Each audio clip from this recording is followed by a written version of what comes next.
Hi, everybody. I'm Norma Hatfield with the Kinship Families Coalition of Kentucky. And we are here. We're going to talk a little bit about a series of workshops. The class itself is called PASTA, or Parenting a Second Time Around, and there are 8 workshops in there. I'm here with David Weisenhorn. And David, do you want to share a little bit more about it? Yeah, sure. So PASTA is it's amazing curriculum. It comes from Cornell University, and it has had a lot of success, a lot of measured success, meaning that those that have attended the program have all reported that it has been a benefit, in a measurable benefit at that. And so what we're hearing is that the workshops are great. They typically, the way that we like to do them is we offer them in our extension, our county extension offices. And they usually run about 2 hours when they go, 2 hours per session. Now, how often they occur would be something you would want to call and check in with your local extension office and find out if they have those meetings. If there's not currently one running, the idea is that you would begin that by just saying, hey, I want one. This would be beneficial. And in the group itself, is considered a support group. So the idea behind the groups is that the participants that come kind of set the pace for what that group is going to be about. They actually set up the rules and how they want the group to kind of run. So it's determined by the participants, which means it's really tailor fit. And the idea is that the agent that would be facilitating the group is just a facilitator. They're not trained counselors. They're not therapists. So what's that mean? Well, that means there won't be a diagnosis. It won't be that anybody's recommending you for services or saying that you need this or that. It literally is an idea of like-minded families to come and find support with sharing the ideas of things that are going on currently in their lives. And so a lot of times what comes of these groups and why they're so beneficial is because parents and kinship families get to share their successes and some of their pitfalls or their downfalls or some of the difficulties that they've had or some of the barriers that they've run into. And when they bring those barriers up, the idea is that FCS agent who's facilitating the group would be able to then identify resources that would be helpful for those families within their community that they're in right now. And so the idea is to support these families the best they know. And the way that this goes is there is kind of a little bit of an agenda. There's 8 series workshops. So again, and they can kind of they can span multiple sessions if the group desires that to continue. If there needs to be more conversation, then there is more conversation. But those groups, we talked about a few of these. The first one is a workshop called "It Wasn't Supposed to Be Like This." And as you can imagine, it's very similar to just what that title would lend itself to, is that it's the help of processing a lot of emotions and a lot of the frustration that comes with the sudden change in lifestyle. Okay, now I am a kinship, I'm a caregiver, a full-time caregiver. And maybe this wasn't the way, if you're a grandparent, right? I'm supposed to give you candy and send you back home. And I'm the yes parent, I'm the yes man. And now maybe that's not your role. And so dealing with some of those emotions is really what the first session or the first workshop covers.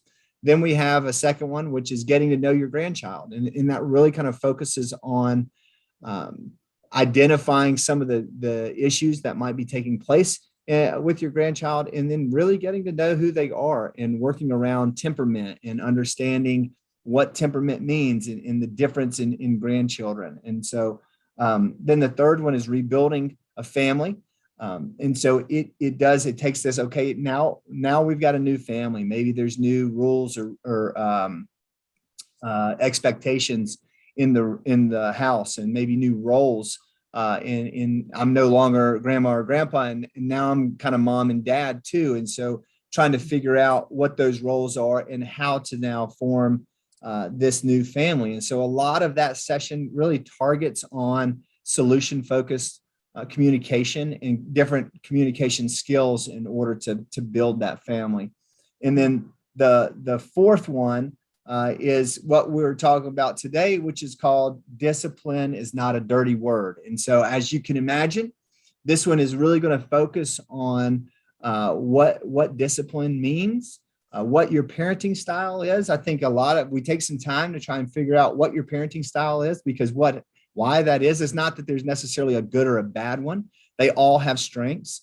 But it helps you identify what is my go-to as a parent. How do I tend to vision things and imagine myself and then how do I behave as a parent as well? And so understanding that can then help us understand the other part of the group, which is understanding, again, cycles of frustration, how a child's temperament in child development, their age plays into their behaviors, and then trying to formulate some rules and regulations that are within the house that allow the child some freedoms that expand as they get older. And so we're not going to let them run willy-nilly, but we're not going to be so stiff with our rules that we break the child's spirit or create this pushing against all the time, which can happen at times if our rules in our house are too strict. What we'll find is the natural response that we all have to push against something that might be feeling like it's pressing on us. And so just dealing with all of those, as you can imagine, there's a lot that goes into discipline. So that's what this session would deal with. Yeah, there's kids' emotions, they process them differently. And, like you talked about, different ages, but they also the trauma that they've gone through. And then I think probably some of it could also be, dealing with the different roles. And I know some of that's in the workshops, but, a child's trying to process, I'm an aunt or I'm a cousin or even an older sibling. And all of a sudden, all of this, who made you in charge? Yeah. And then dealing with the emotional piece of the trauma itself and the change in the family and, social workers visiting possibly, and all of this other stuff. And I can see absolutely. I mean, I'm looking at the title of this. Discipline is not a dirty word, but it may look different today. I mean, it will. It absolutely will.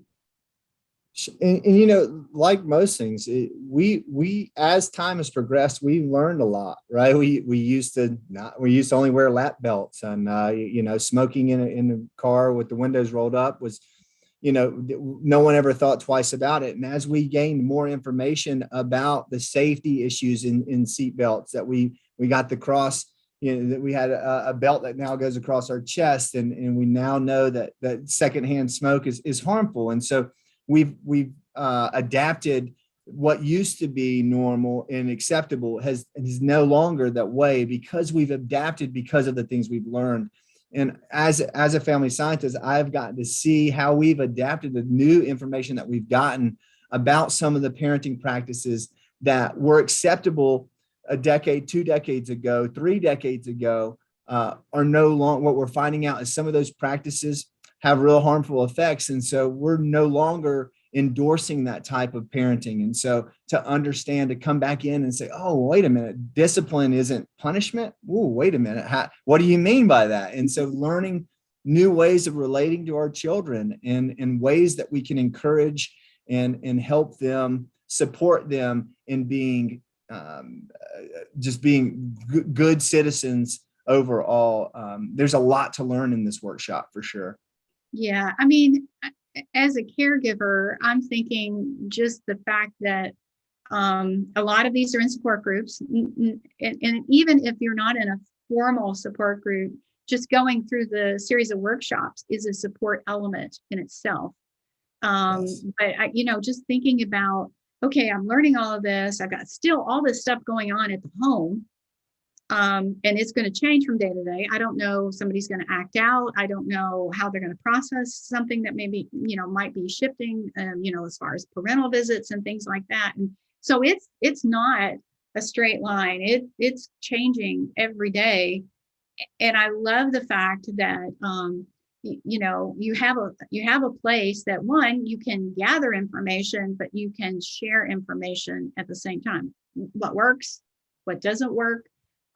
New ideas and thoughts, or just this is how I feel. Yeah, for sure. And there's so much healing in that. Just being validated, hearing other kinship families who are struggling with the same thing you're struggling with. It's not that we're celebrating the struggle, but in some ways, it's just being able to feel like I'm not the only person dealing with this, that this is common with my new role now, or with this role that I've assumed for maybe a long time. And just to hear for the first time that, hey, somebody else is sharing that struggle, makes us feel a lot less alone in it. And when we don't feel alone, there's something about feeling empowered that we can gain from that. Yeah. Also, I'll say, you mentioned earlier about a lot of the children have suffered some trauma here too. Understanding how trauma plays into this disciplining role, and how some of the behaviors that are manifest due to the trauma, that it's not just a malicious child is really trying to hurt you, or is misbehaving. A lot of times there's understanding they have little to no control over some of those behaviors, really allows us in the parenting role to gain compassion and understanding. And the more we can understand where they are developmentally, the more appropriate we can set boundaries and expectations, which when we have appropriate expectations, we're a lot less likely to be disappointed in the behavior that we see. And so understanding that a child is behaving this way, not again out of malicious intent to upset us or to push against us, but rather because this is due to some of the trauma that they've had in the past. It really, again, it cultivates a compassionate heart. And when we have compassion, we oftentimes parent much more loving and nurturing, and that's the key. Yeah, I wish this was around when, 7 years ago, when this, unfortunate thing happened to my grandkids.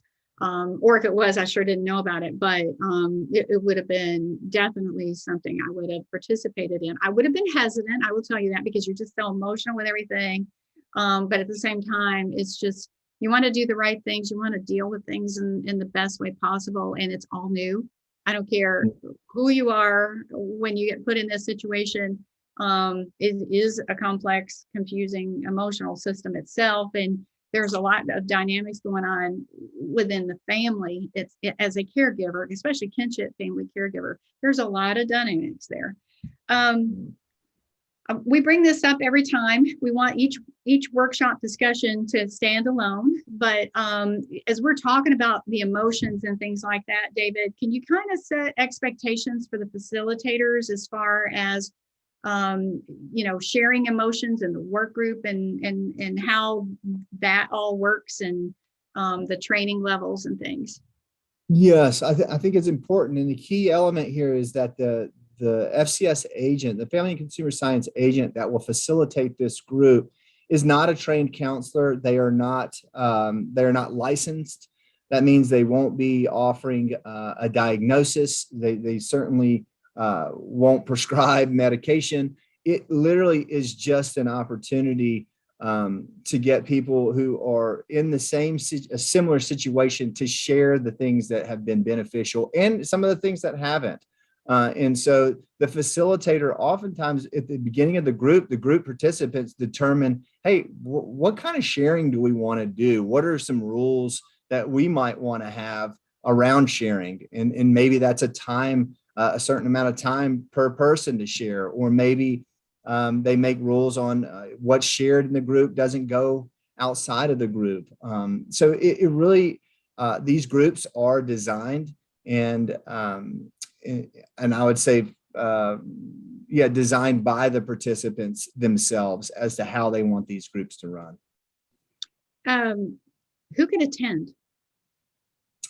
Really, anyone. They're designed for kinship families. And so it probably most behoove those. But if you're an advocate in the community, if you're maybe a family resource center, and you want to be a part of these, there's an opportunity for you to either partner with Extension, but you can also come and learn about what is being offered. Maybe you're in the community and you say, hey, I've got a really great resource that's beneficial to this community.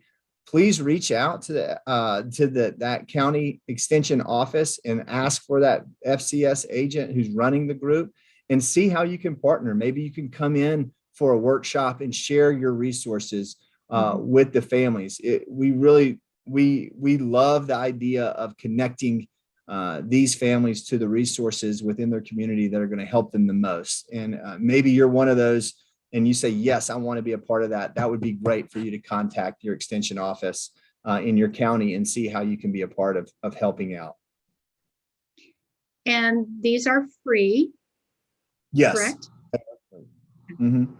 Yes. Now, and actually, depending on when that, the times of these groups differ from county to county. And that's mostly going to, again, it's going to be probably determined by the participants. Maybe there's a group of you that say, hey, the best time for us to get together is at 11 o'clock, and we'll run this thing from 11 to 1, and we'll include some pizza. And in that way, the child care is already taken care of. Children are usually in school during those hours, and so that might free them up to meet. Other groups meet sometimes in the evenings after school, and they'll bring pizza in for dinner and may have someone else in that extension office providing the children with programming the same time that the pasta group is going, so that, again, the child care is taken care of while the parents or the kinship families are able to attend the group. Yeah, there's a lot of resources that are available, really, besides just this class at the extension offices. They're connected with the community. And I can tell you, I think I shared this in another discussion, but I took a grandmother and we were talking to an individual here in our county, and they brought, they basically put a folder together, and it had, nutrition information, because things have changed from, when we were taking care of babies, at least for me. We taken care of babies a long time ago. Everything's changed. But they just had some very basic information on nutrition. There was resources, pamphlets for different things in the community, clothes closets, local food banks, or where you go if you need a little bit of extra assistance, because that's one thing about kinship families. We don't expect that this is going to happen to our family and our kiddos, but it does, and there's not a lot of notice. So for me, I think, information is powerful. It's key in dealing with all of the things that you're going to be dealing with that you don't even know you're going to be dealing with yet. And so I just kind of wanted to highlight that there are a lot of different resources in the extension offices. Yes, thank you. So just want to let everybody know, we just talked about workshop 4. There are still 4 more to go. There's a total of 8 in PASTA, parenting a second time around. So look for the different videos and hear a little bit about each one. You definitely want to contact your extension office if you're interested in these classes, these workshops. We will also put a link in the post where you can look this up. And we will have this on the Kinship Coalition site, and you can go and look at that at kinshipky.org. David, thank you so much. Thank you, Norma.